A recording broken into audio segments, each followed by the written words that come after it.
از چند سال کار با زوج‌ها تو اتاق درمان فکر میکردم که پرتکرارترین جمله رو که قراره بشنوم اینه که ما مثل روز اول دیگه همدیگر رو دوست نداریم.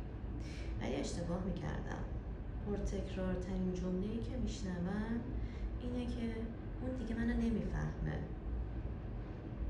یه ذره فکر کنید، برای شما این جمله آشنا نیست؟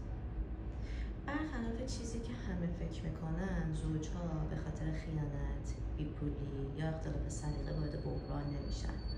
رابطه از جایی وارد بحران میشه که یه طرف میاد خودشو هی پرزنت میکنه، هی خودشو نیازشو توضیح میده، ولی طرف مقابل نمیفهمه، درک نمیکنه، گوش نمیده و اون طرف که داره فریاد میزنه برای نجات این رابطه، وقتی میبینه درک نمیشه، نمیفهمنش، میکشه کنار، آروم میشه، سکوت میکنه و همین سکوت باعث میشه که فاصله ها بیشتر و بیشتر بشه.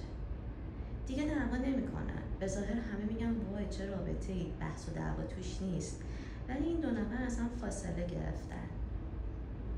پس اگه تو هم تو رابطه دیگه بحث نمیکنی و سکوت میکنی، مطمئن باش فاصله داره بیشتر و بیشتر میشه.